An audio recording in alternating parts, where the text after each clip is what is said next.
just to recapitulate it all.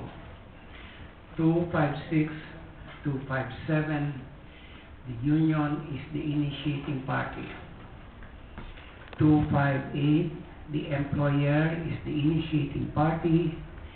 And Article 258-A is an amendment which describes the role and function of the employer in the certification election process. In one word, the employer is a total stranger to the process. All you can do is to file a petition. Thereafter, the role of the employer ceases. Now, the mechanics of the election are in Article 256, and I call your attention to the requirements, validity of the voting, who is the exclusive bargaining representative, when will a run of election be conducted, and finally, we made a distinction between 256 and 257 on the one hand, interpreted in Colgate-Palmolive and Samahan, compared with the voluntary recognition rule. Do you have any questions up to this point? If you have no questions, then yes.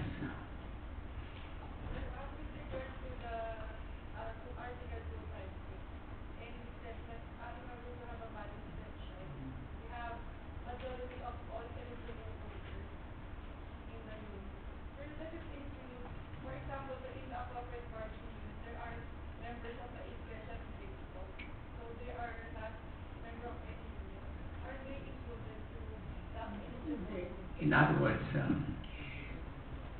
who can vote in a certification election? A union member and a non-union member, provided they are part of the bargaining unit, can vote. If the members of the blank religious faith are not members of the union, can you deprive them of voting rights? But they are part of the appropriate bargaining unit. Since the law is clear, appropriate bargaining unit membership, then they must be allowed to vote. If they do not wish to vote, that is their privilege, but they have a right to vote, at least insofar as legal theory is concerned. All right. Who can vote in a certification election? The test is employee status, and that is determined by the definition of the term employee, and number two, membership in the appropriate bargaining unit. It is not necessary, it is not required by law that the employees, members of the appropriate bargaining unit who will vote, the voting list will have to be the employer's last payroll. Absent the employer's last payroll, the next alternative is membership records of the SSS, because SSS documents are public instruments.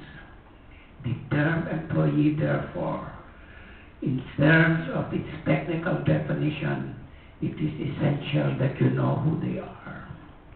Voting day, any business day, provided if something should happen during that day, it is not a ground to invalidate the election, provided a majority of the members of the appropriate bargaining unit cast their vote.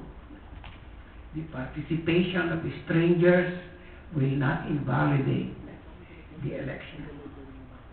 Now, there is an appeal period, it's purely mechanical.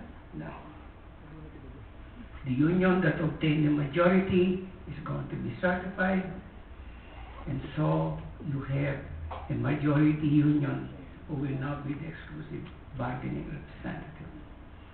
Now, you have to be able to distinguish a bar to a certification election, and a ground to suspend the certification election.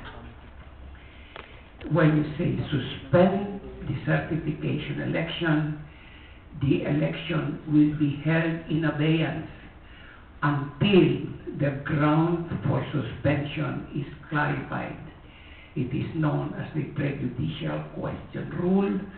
The prejudicial question rule says that there is a formal charge of unfair labor practice, that one of the contending unions is company dominated, and therefore there is a violation of Article 248, meaning prejudicial question equals suspension. Prejudicial question is a formal charge alleging that one of the participating unions is company dominated. The reason is, if you allow a company dominated union to participate in the election, then the playing field is not even, because there is a favor. And lastly, only the union that filed the charge formally for ULP can file a petition to suspend. No other union, even if adversely affected, will be able to file a petition to suspend. So the rule is, there is a prejudicial question. The prejudicial question is ULP, company domination, and finally, only the union that filed the charge can file the petition. In a nutshell, that is what is known as the prejudicial question. The reason is the playing field must be even. Clear? A bar to a certification election, on the other hand, states as long as the bar is in existence, no election will be conducted. One, you have the 1 year bar rule. The 1 year bar rule says no petition for certification election will be entertained, neither will one be conducted within a period of 1 year, counted from the day the results of the certification election are certified. So 1 year, but there is a reckoning point. The reckoning point is 1 year from the time the results of the certification election are certified, not 1 year from the date the election was conducted. Second, you have the contract bar rule. Under Article 253-A, the maximum period of a collective bargaining agreement is 5 years, which means then, if there is a 5-year contract, or even less than 5 years, the freedom period is reckoned as the last 60 days of a collective bargaining agreement, and that is the only time you can file a petition. Only within, not before, not after. Second, that the contract is duly registered with the Department of Labor and Employment. Thirdly, that the contract is complete. An incomplete contract cannot act as a bar. A premature contract cannot act as a bar because you have the doctrine of substitution. The doctrine of substitution states where a collective bargaining agreement is prematurely renewed, the union that is a signatory to the union, if it wins in the election, will be bound by the original contract. If it is another union, it will be bound to honor, and it just substitutes itself for the old union that won. That is known as the substitutionary doctrine. And the contract that is incomplete cannot be completed in order to act as a bar. And thirdly, you have the deadlock bar rule. The deadlock bar rule states, one, that despite the best efforts of the parties to negotiate, they were not able to negotiate successfully the contract. Second,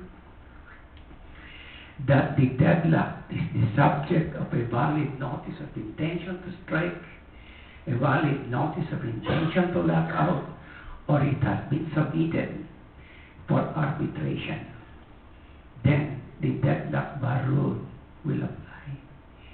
Lastly, a petition for certification election is not an adversarial proceeding. It is not adversarial because there is no allegation that a right has been violated, and therefore no corrective measures will be promulgated. All it does is it is an inquiry nature, meaning all that has to be answered is, do the workers want a union? If so, which one? Or in the alternative, the worker does not want a union. So you have completed all the bars to certification elections.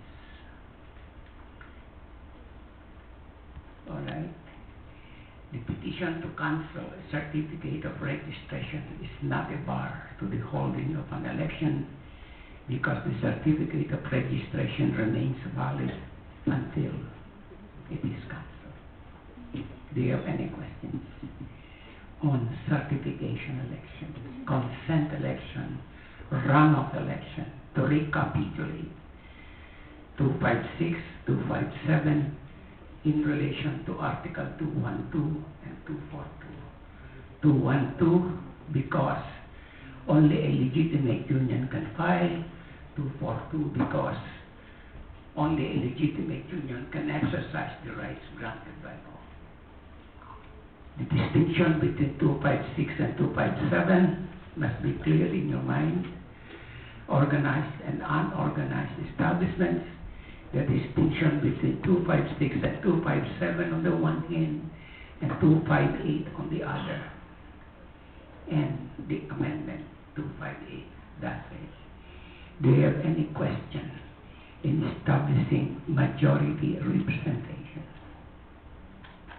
Do you have any questions?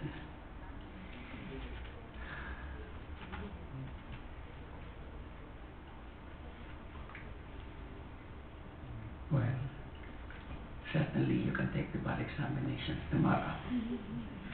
Since you are all so knowledgeable, you don't have to waste your time sitting down here. All right, if you have no question, we now are ready to bargain. So let me ask the very simple, ridiculous question. Can you bargain with your professors about your grades? All right. Take a look first at the structure of the law. 250 and 251 are procedural requirements of the bargaining process. But Article 250 is related to Article 233 because Article 233 is the privilege communication rule. Article 252 and Article 253 are defined as the meaning of the duty to bargain, and they are related. And Article 253-A refers 253-A refers to the maximum duration or lifetime of a collective bargaining agreement and the wage and the reopener clause for the economic provisions of a collective bargaining agreement. Now, okay, read 250 and read 251.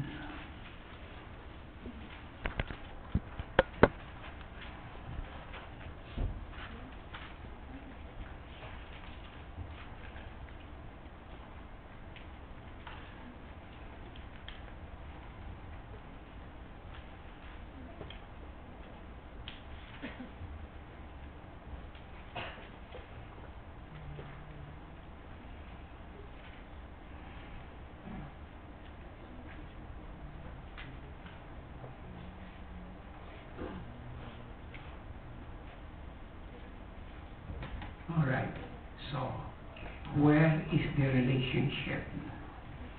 Article 251 allows the parties to understand and agree as to what will be the procedure for collective bargaining. Agreement, but there is a proviso, and that is the agreement must be more expeditious than that provided for by law, which is Article 250.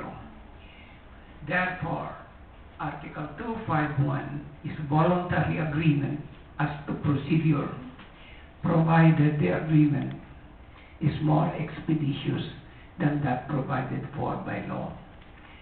Article 250 will apply automatically if there is no agreement between the parties, or if the agreement between the parties is less expeditious than that provided for in Article 250. What does Article 250 provide? Article 250 states all proposals, all counter-proposals must be in writing, which means oral proposals and oral counter-proposals are not favored by the law. A second feature of Article 250 tells you that there are time frames, but the court has interpreted the time frames to mean that if they are not complied by the employer nor the labor union, there is no implication that there is a ULP. It is not a mandatory period. It is deemed to be purely directory. But pay particular attention to that particular provision of Article 250 on two things. One, the entry mechanism for the National Conciliation and Mediation Board, and the power and the extent of the National Conciliation and Mediation Board, and read Article 233 on the rule on privileged communication. So read it now. You can see the connection between the two articles. Read it quietly. The power and function and the entry procedure of the National Conciliation and Mediation Board, and Article 233 on the privileged communication rule.